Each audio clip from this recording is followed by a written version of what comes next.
નમસ્કાર વિદ્યાર્થી મિત્રો, ધોરણ 12 જીવ વિજ્ઞાન પ્રકરણ 15 જૈવ વિવિધતા અને સંરક્ષણ.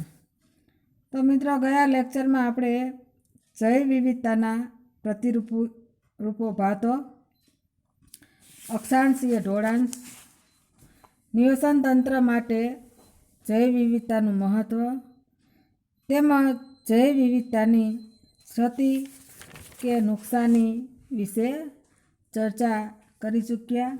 હવે આજે આપણે નવો ટોપિક જોઈએ તો જૈવ વિવિધતાની નુકસાનીના કારણો.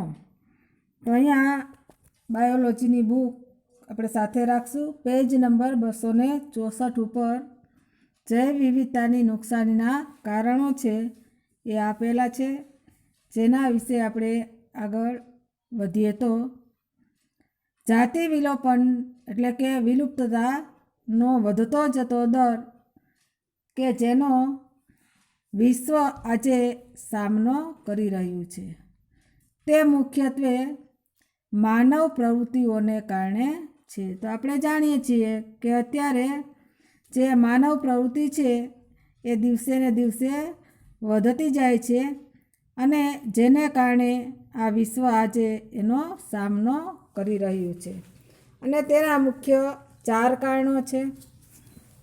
તો અહીંયા સૌથી પહેલું કારણ કે જ્યાં વસવાટી નુકસાન અને અવખંડન, ત્યારબાદ બીજું કારણ છે અતિશોષણ, ત્રીજું વિદેશી જાતિઓનું અતિક્રમણ અને ચોથું કારણ સહવિલોપન કે સહલુપ્તતા. તો હવે આપણે આ 4 કારણોમાંનું સૌથી પહેલાં વસવાટી અને નુકસાન અવખંડન વિશે વાત કરીએ તો પ્રાણીઓ તથા વનસ્પતિઓના વિલોપન માટેનું આ સૌથી મુખ્ય કારણ છે. તો અહીંયા આપણે આ પ્રશ્ન નોટબુકમાં નોંધ કરશું કે પ્રાણીઓ તથા વનસ્પતિઓના વિલોપન માટેનું સૌથી મુખ્ય કારણ કયું છે? તો કે વસવાટી નુકસાન અને અવખંડન. તો અહીંયા ઉષ્ણકટિબંધના વર્ષાવનોમાં થતી વસવાટ નુકસાની એટલે કે જ્યાં વસવાટ નાબૂદી છે કરવામાં આવે છે, અને એ તેના નાટ્યાત્મક ઉદાહરણો છે કે એક સમયે વર્ષાવનોએ પૃથ્વીની જમીન સપાટીના 14% કરતાં પણ વધારે વિસ્તારને આવરી લેતા હતા, પરંતુ હાલમાં આ જ વર્ષાવનો 6% કરતાં વધારે વિસ્તાર આવરતા નથી. તો અહીંયા આની પાછળનું કારણ શું છે કે વસવાટી નુકસાન અને અવખંડન. તો અહીંયા એક સમયે જે વર્ષાવનો છે એ પૃથ્વીની જમીન સપાટીના 14% કરતાં પણ વધારે વિસ્તારમાં છે એ જોવા મળતા હતા, જ્યારે હાલ આ જ વર્ષાવનો 6% કરતાં વધારે વિસ્તાર પણ આવરતા નથી. એટલે કે તેઓ ખૂબ જ ઝડપથી નાશ થતા રહે છે. કે જ્યારે ટૂંકમાં આ પ્રકરણ તમે વાંચવાનું પૂરું કરો ત્યાં સુધીમાં તો વર્ષાવનોના 1000થી વધુ હેક્ટર નાશ પામ્યા હશે. તો અહીંયા મિત્રો, આ એમેઝોન જે છે એને પૃથ્વીનું ફેફસું માનવામાં આવે છે, કારણ કે અહીંયા એમેઝોન વર્ષાવન એ ખૂબ જ વિશાળ છે અને જેથી તેને પૃથ્વી ગ્રહનું ફેફસું કહેવાય છે. કદાચ લાખો જાતિઓનો આશ્રય છે, એટલે કે અહીંયા લાખો જાતિઓ છે એ આ એમેઝોન જે વર્ષાવન છે એમાં વસવાટ કરતી જોવા મળે છે. તેને સોયાબીનની ખેતી, ટૂંકમાં જે સોયાબીન છે એની ખેતી માટે કાપી અને સાફ કરી દેવામાં આવ્યું છે, કે ગૌમાંસ આપતા ઢોરના ચારા માટે તૃણ કે ઘાસ ભૂમિમાં ફેરવી દેવામાં આવ્યું છે. સંપૂર્ણ વસવાટ નાબૂદી ઉપરાંત પ્રદૂષણના કારણે પણ ઘણા વસવાટો અવનતિકરણ થયા છે તથા ઘણી જાતિઓના અસ્તિત્વ માટે અહીંયા એક ખતરો અથવા તો જોખમ છે એ પણ ઊભું થયેલ છે.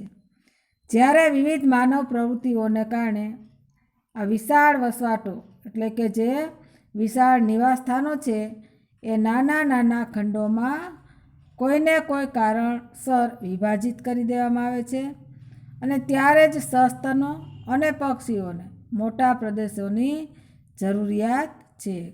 તે અને પ્રવાસી પ્રકૃતિવાળા કેટલાક પ્રાણીઓ તેનાથી ખરાબ રીતે અસર પામે છે અને જેથી જ તેઓ વસ્તી ઘટાડા તરફ છે એ ટૂંકમાં દોરાય છે. તો અહીંયા આજે છે એ વસવાટી નુકસાન અને અવખંડન વિશે આપણે ચર્ચા કરી. હવે બીજું કારણ અતિશોષણ. તો આપણે જાણીએ છીએ કે મનુષ્ય છે એ હંમેશા ખોરાક અને આશ્રય જે સ્થાન માટે એટલે કે રહેઠાણ માટે પ્રકૃતિ એટલે કે કુદરત પર આધાર રાખે છે, પરંતુ જ્યારે તેમની આવશ્યકતા એટલે કે એ જે જરૂરિયાત છે એ લાલચ કે લોભમાં બદલાઈ જાય છે ત્યારે આ જે નૈસર્ગિક સ્ત્રોતો છે એનું અતિશોષણ શરૂ થાય છે. તો અહીંયા મનુષ્યો દ્વારા થતા અતિશોષણને કારણે પાછલા 500 વર્ષોમાં અહીંયા એક પ્રાણી છે કે જે સ્ટીલર સી કાઉ, પેસેન્જર પિજન જેવી ઘણી જાતિઓ છે એ લુપ્ત થઈ ગઈ છે. તો આગળ આપણે ગયા લેક્ચરમાં પણ ચર્ચા કરેલી કે કેટલાક સજીવો છે એ હાલ લુપ્ત થઈ ગયા છે અને કેટલાક સજીવો જે છે એ લુપ્તતાના આરે છે. આજે ઘણી દરિયાઈ માછલીઓની વસ્તી વધુ પડતા શિકારને કારણે સમગ્ર વિશ્વમાં પણ ઓછી થઈ રહેલ જોવા મળે છે અને તેથી કેટલીક વ્યાવસાયિક રીતે મહત્ત્વની જાતિઓનું લાંબુ અસ્તિત્વ જે ખતરામાં મુકાયું છે. તો અહીંયા આપણને કોઈ પણ કારણ છે વર્ણવવા માટે પ્રશ્ન પૂછાય અથવા તો અહીંયા કોઈ પણ 2 કારણો છે એ પણ પૂછી શકે. તો આજે છે એ પ્રશ્ન આપણે નોટબુકમાં નોંધ કરતા રહીશું. ત્યારબાદ ત્રીજું કારણ છે કે વિદેશી જાતિઓનું અતિક્રમણ. તો અહીંયા મિત્રો ઘણી વખત એવું બનતું હોય છે કે જાણે અજાણે કોઈ વિદેશી જાતિઓ છે એ પ્રવેશ કરતી હોય છે અને એનું ટૂંકમાં અતિક્રમણ થતું હોય છે અને અંતે એ ટૂંકમાં નુકસાનકારક છે એ નીવડતું હોય છે.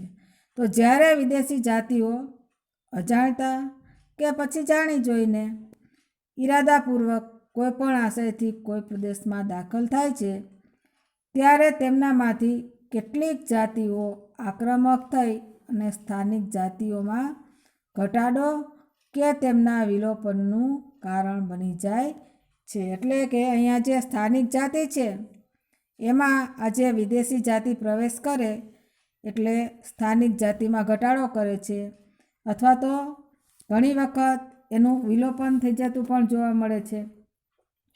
જ્યારે નાઇલ પર્સને એક જાતની અહીંયા મીઠા જળની જે માછલી ને પૂર્વ આફ્રિકાના વિક્ટોરિયા સરોવરમાં દાખલ કરવામાં આવી ત્યારે તેના પરિણામ સ્વરૂપ સરોવરમાં રહેલી પરિસ્થિતિકીય રીતે અજોડ સ્થાનિક સિચલિડ જે માછલીઓ છે એની 200થી પણ વધારે જાતિઓના સમૂહ એક સાથે લુપ્ત થઈ ગયા. તો આ રીતે જે બહારની માછલીઓ છે એનો અહીંયા પ્રવેશ કરાવવામાં આવેલ કે જેથી કરીને અહીં જે સ્થાનિક જે માછલીઓની જાતિ છે એ વિલુપ્ત થઈ ગયેલ જોવા મળે છે.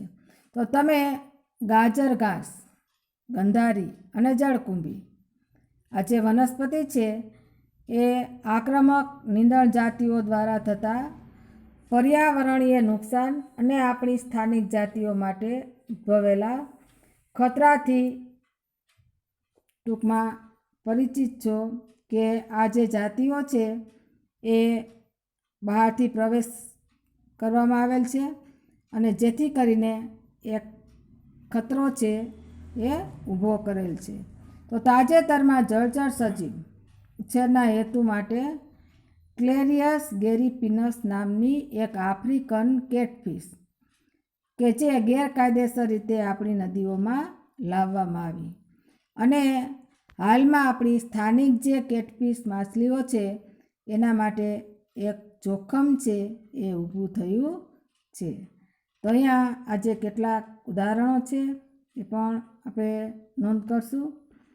હવે છેલ્લું ચોથું કારણ છે સહવિલોપન કે સહલુપ્તતા, કે જ્યારે એક જાતિ લુપ્ત થઈ જાય છે ત્યારે તેની સાથે સંકળાયેલી વનસ્પતિ અને પ્રાણી જાતિઓ પણ ફરજિયાત રીતે લુપ્ત થઈ જાય છે. અહીંયા કહેવાનું શું છે કે કોઈ એક જાતિ જો લુપ્ત થાય તો એની સાથે કોઈને કોઈ રીતે સંકળાયેલી વનસ્પતિ કે પછી પ્રાણી જાતિઓ એ પણ ફરજિયાત રીતે લુપ્ત થઈ જાય છે.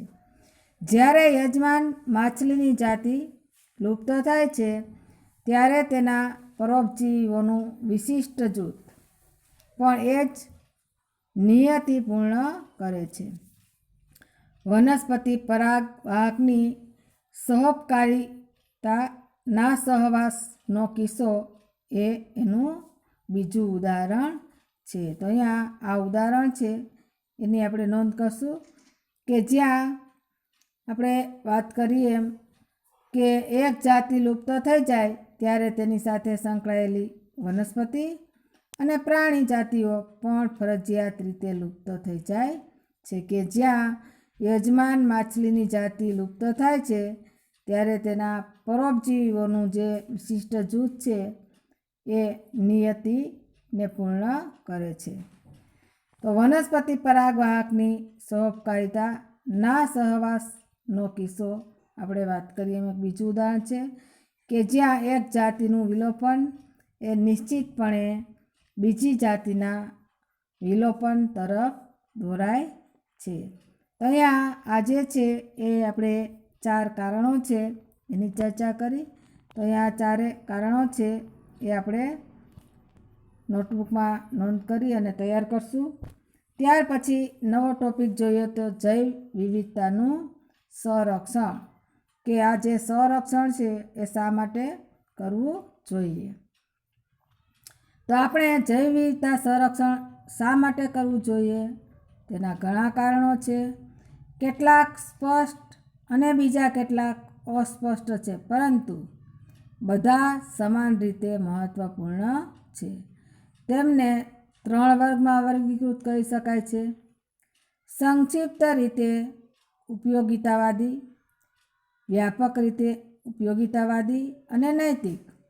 તો અહીંયા જૈવ વિવિધતાના સંરક્ષણ માટે સંક્ષિપ્ત રીતે ઉપયોગી દલીલો સ્પષ્ટ છે, જેમ કે મનુષ્યો પ્રકૃતિમાંથી અગણિત સીધા જ આપણે જાણીએ છીએ કે કેટલાક આર્થિક લાભો છે મેળવે છે. ખોરાક, કઠોળ, ફળ, બળતણ, રેસા, બાંધકામ સામગ્રી, ઔદ્યોગિક ઉત્પાદનો, ટેનિન્સ કે જે ઊંજણ, રંગકો, રાડ, અત્તર તથા ઔષધકીય મહત્ત્વના ઉત્પાદનો, કે વર્તમાન વૈશ્વિક બજારમાં વેચાતી 25% કરતાં વધારે દવાઓ કે જે આપણે જાણીએ છીએ કે વનસ્પતિઓમાંથી મેળવવામાં આવે છે અને સમગ્ર વિશ્વના મૂળ સ્થાનિક લોકો દ્વારા ઉપયોગમાં લેવામાં આવતી લગભગ 25,000 જેટલી વનસ્પતિઓની જાતિઓ પરંપરાગત આપણે જાણીએ છીએ કે દવાઓ કે ઔષધોમાં છે એ ફાળો આપે છે. અને એ કોઈ જાણીતું નથી કે ઘણી બધી ઔષધીય રીતે ઉપયોગી વનસ્પતિઓની ઉષ્ણકટિબંધીય વર્ષાવનોમાં શોધ બાકી છે.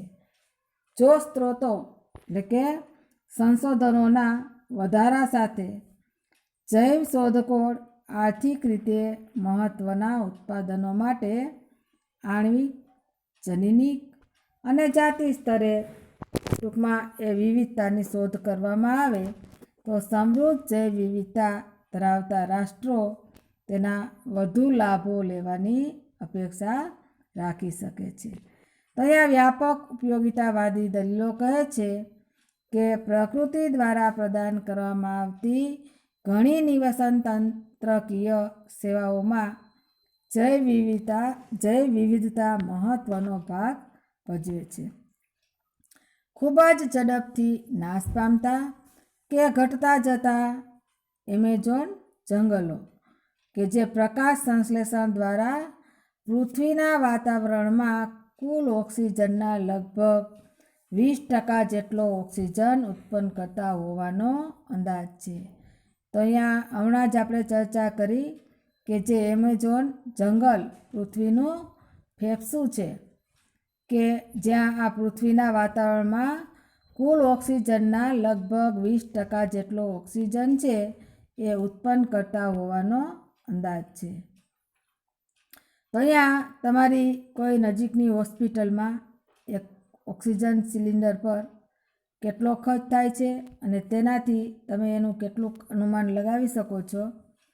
પરાગનયન જેવા વગર વનસ્પતિઓ આપણને ફળ તથા બીજ આપી શકતી નથી. તો અહીંયા નિવસન તંત્રની બીજી સેવા છે કે જે પરાગવાહકો.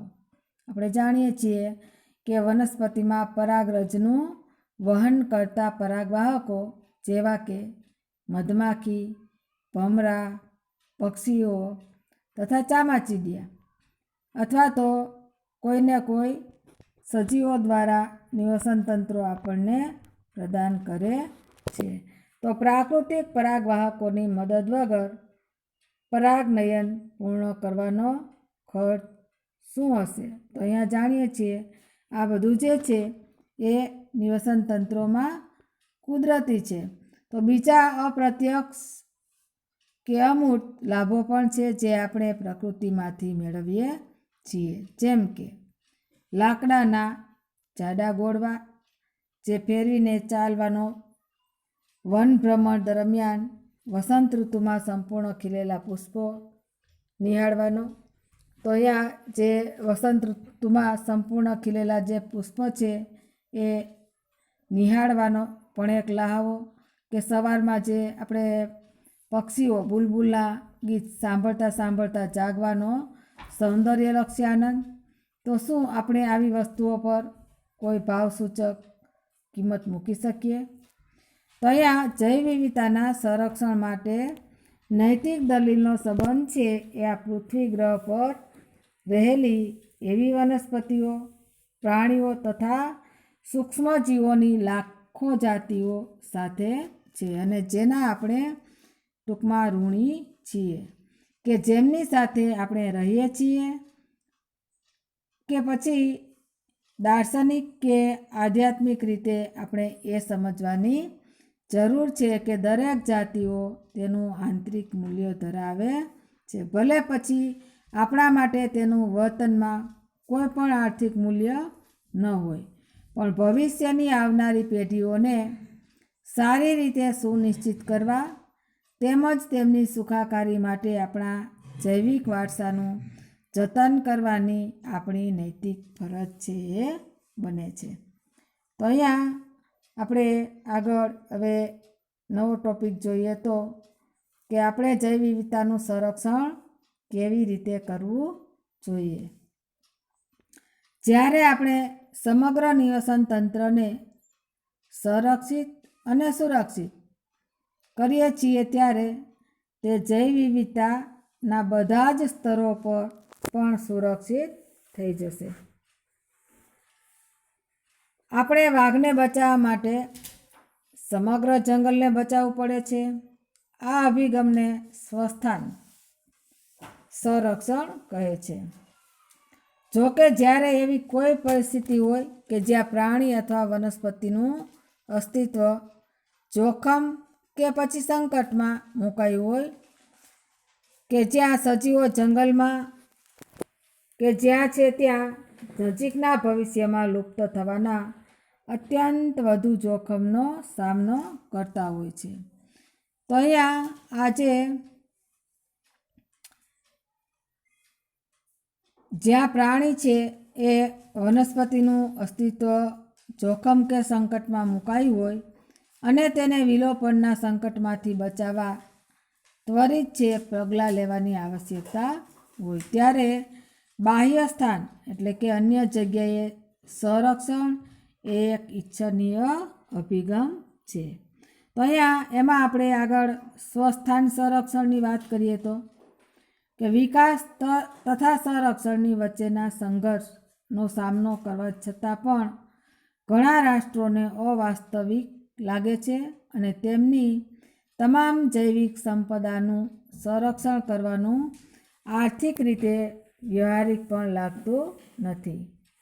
નિશ્ચિતપણે જેટલા સંરક્ષણના સ્ત્રોતો ઉપલબ્ધ છે તેનાથી વિલોપનમાંથી બચવાની રાહ જોતી જાતિઓની સંખ્યાને બચાવવી એ એક દૂરની વાત છે અને વૈશ્વિક આધાર પર આ સમસ્યા શ્રેષ્ઠ સંરક્ષણવાદી દ્વારા સંબોધવામાં આવેલ છે.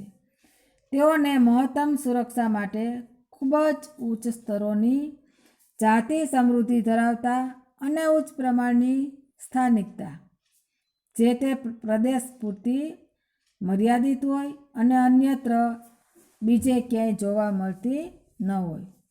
તો અહીંયા આ ઉચ્ચ પ્રમાણની સ્થાનિકતા ધરાવતા કેટલાક જૈવ વિવિધતાના ધ્યાન ખેંચતા પ્રદેશો કે જેને આપણે હોટસ્પોટ કહીએ છીએ એ ઓળખ્યા છે.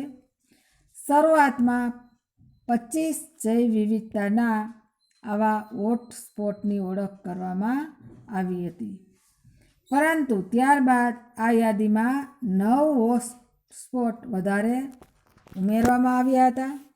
આમ વિશ્વભરમાં જૈવ વિવિધતા હોટસ્પોટની કુલ સંખ્યા 34 સુધી લઈ જવાય છે. તો આ જે હોટસ્પોટ એ ત્વરિત રીતે ક્ષતિ પામતા આવાસીય ક્ષેત્રો પણ છે. આમાંથી 3 હોટસ્પોટ પશ્ચિમ ઘાટ અને શ્રીલંકા, ઇન્ડો બર્મા તથા હિમાલય કે આપણા દેશની ટૂંકમાં અહીંયા જે અપવાદ રૂપે આપણા દેશની ઉચ્ચ જૈવ વિવિધતાના ક્ષેત્રોને આવરી લે છે. અને તેમ છતાં બધા જ જૈવ વિવિધતાવાળા હોટસ્પોટને એકસાથે ભેગા કરીએ તો પણ તે પૃથ્વીના જમીન વિસ્તારના 2% કરતાં ઓછા થાય છે. પરંતુ આ ક્ષેત્રોમાં સામૂહિક રીતે આવાસિત જાતિઓની સંખ્યા અત્યંત વધારે છે તથા આ હોટસ્પોટની કડક સુરક્ષા દ્વારા ચાલુ રહેલા સમૂહ વિલોપનના દરને લગભગ 30% સુધી ઘટાડી શકાય છે. તો અહીંયા ભારતમાં પરિસ્થિતિકીય રીતે અદ્વિતીય અને જૈવ વિવિધતા સમૃદ્ધ પ્રદેશોને જૈવાવરણ આરક્ષિત વિસ્તારો, રાષ્ટ્રીય ઉદ્યાનો અને અભયારણ્યો તરીકે કાયદાકીય સુરક્ષા આપવામાં આવી છે. અત્યારે ભારતમાં 14 જૈવાવરણ આરક્ષિત વિસ્તારો, 90 રાષ્ટ્રીય ઉદ્યાનો અને 448 વન્યજીવ અભયારણ્યો છે. તો અહીંયા મિત્રો આપણે આ આંકડા છે એની નીચે લાઇનિંગ કરશું જે આપણને MCQમાં જે પ્રશ્નો છે એ નીટમાં પણ પૂછાઈ શકે. ભારતમાં ધાર્મિક અને સાંસ્કૃતિક પરંપરાઓનો ઇતિહાસ પણ છે જે પ્રકૃતિની સુરક્ષા પર ભાર મૂકે છે. ઘણી સંસ્કૃતિઓમાં જંગલો માટે અલગ હિસ્સો છોડી દેવામાં આવતો હતો અને તેમાં રહેલા બધા જ વૃક્ષો તથા વન્ય જીવનની પૂજા કરવામાં આવતી અને સમગ્ર રીતે રક્ષણ આપવામાં આવતું. આ પ્રકારના પવિત્ર વનો ધાર્મિક માન્યતાના આધારે વનસ્પતિ પ્રાણી સુરક્ષિત વિસ્તારો કે મેઘાલયની ખાસી અને જયંતિયા જે ટેકરીઓ, રાજસ્થાનની અરવલ્લી ટેકરીઓ, કર્ણાટક અને મહારાષ્ટ્રના પશ્ચિમ ઘાટના વિસ્તારો તથા મધ્યપ્રદેશના સરગુજા, ચંદા અને બસ્તર વિસ્તારોમાં જોવા મળે છે. તો અહીંયા મેઘાલયમાં પવિત્ર ઉપવનો એ દુર્લભ અને સંકટ રહેલ વનસ્પતિઓની ઘણી સંખ્યા માટેના અંતિમ શરણાર્થીઓ છે. કહેવાનું શું છે કે અહીંયા હવે આજે છે એ ઉપવનો સંકટમાં રહેલા જોવા મળે છે. તો સ્વસ્થાન સંરક્ષણ બાદ આપણે હવે નવસ્થાન સંરક્ષણ વિશે જોઈએ. તો આ પણ બંને પ્રશ્ન છે, આપણે અલગથી લખી અને તૈયાર કરશું કે નવસ્થાન સંરક્ષણ આ અભિગમમાં સંકટમાં રહેલ પ્રાણીઓ અને વનસ્પતિઓને તેમના કુદરતી નિવાસસ્થાનમાંથી બહાર કાઢી લેવામાં આવે છે અને એક વિશેષ જગ્યામાં લઈ જઈ અને સમૂહમાં રાખવામાં આવે છે કે જ્યાં તેમની સારી સુરક્ષા કરી શકાય અને ખાસ કાળજી છે ટૂંકમાં આપી શકાય. પ્રાણી ઉદ્યાનો, વનસ્પતિ ઉદ્યાનો અને વન્યજીવ સફારી ઉદ્યાનો આ હેતુ માટે સેવાઓ આપે છે. તો અહીંયા આપણે નોંધ કરશું કે અહીંયા જે આ પ્રાણી ઉદ્યાનો છે, વનસ્પતિ ઉદ્યાનો અને વન્ય જીવ સરકારી સફારી ઉદ્યોગો આ હેતુ માટે ટૂંકમાં સંરક્ષણ માટે છે, જે પ્રાણી અને વનસ્પતિઓના સુરક્ષા માટે એ સેવાઓ આપે છે.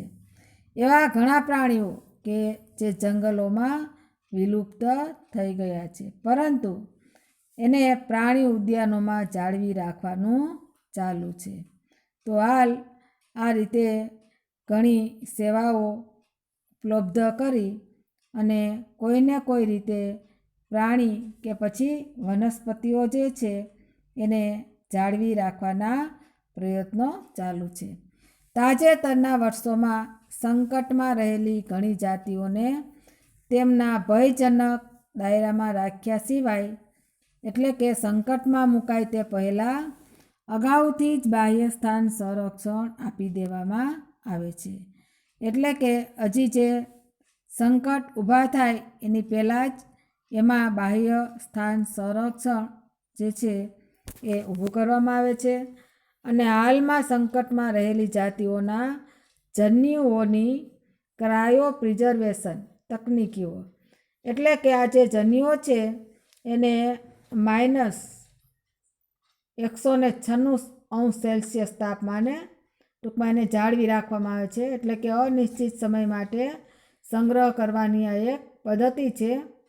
એના ઉપયોગથી જીવિત અને જનનશ્રમ અથવા તો ફળદ્રુપ સ્થિતિમાં લાંબા સમયગાળા માટે સાચવણી કરી શકાય છે, જેથી કરીને ભવિષ્યમાં એ જન્યુઓ છે ઉપયોગમાં આવી શકે.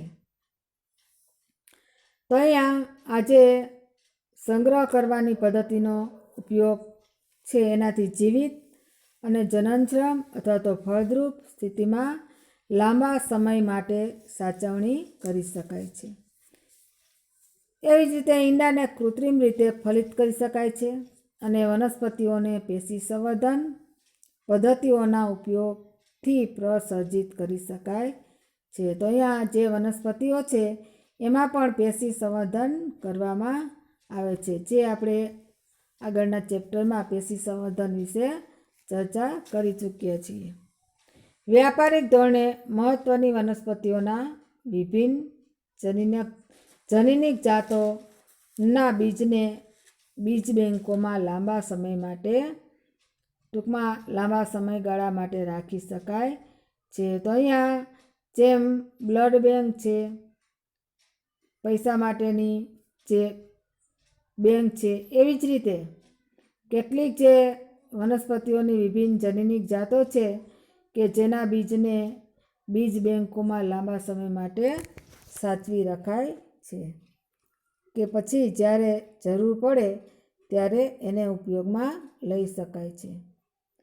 જૈવ વિવિધતા માટે કોઈ રાજકીય સીમાઓ નથી અને તેથી તેનું સંરક્ષણ બધા રાષ્ટ્રોની સામૂહિક જવાબદારી છે. તો અહીંયા આજે જૈવ વિવિધતા જાળવી રાખવા માટે અથવા તો એનું સંરક્ષણ કરવા માટે બધા રાષ્ટ્રોની સામૂહિક જવાબદારી છે. જૈવિક વિવિધતા પરનું ઐતિહાસિક સંમેલન એટલે કે પૃથ્વી પરિષદ વર્ષ 1992માં રિયો ડી જાનેરો ખાતે યોજવામાં આવેલ હતું, જેમાં તમામ રાષ્ટ્રોને સંબોધી અને કહેવામાં આવ્યું હતું કે જૈવ વિવિધતાના સંરક્ષણ માટે યોગ્ય પગલાં લેવા તેમજ તેના લાભોનો એ રીતે ઉપયોગ કરવામાં આવે કે જેથી તે લાંબા સમય સુધી મળતા. અને તેને અનુસરીને વર્ષ 2002માં દક્ષિણ આફ્રિકાના જોહાનિસબર્ગમાં ટકાઉ વિકાસ પર વિશ્વ પરિષદ છે યોજવામાં આવી કે જેમાં વિશ્વના 190 દેશો પ્રતિજ્ઞા લઈ વચનબદ્ધ થયા કે તેઓ 2010 સુધીમાં વૈશ્વિક, પ્રાદેશિક તેમજ સ્થાનિક સ્તરે ઘટતા જતા જૈવ વિવિધતાના વર્તમાન દરમાં નોંધપાત્ર ઘટાડો કરશે. તો અહીંયા આપણે આ જૈવ વિવિધતાનું કેટલુંક જે સંરક્ષણ વિશે આપણે ચર્ચા કરી કે જેમાં આપણે જૈવ વિવિધતાનું સંરક્ષણ કેવી રીતે કરવું જોઈએ, જેમાં સ્વસ્થાન, નવસ્થાન સંરક્ષણ વગેરે બાબતો વિશે આપણે અભ્યાસ કર્યો. તો આ કેટલાક ટોપિક છે એ આપણે 2 થી 3 માર્ક્સ માટે એની નોંધ કરશું. આગળ હવે આપણે પ્રકરણ 16 પર્યાવરણીય સમસ્યાઓ નેક્સ્ટ લેક્ચરમાં જોશું. Thank you.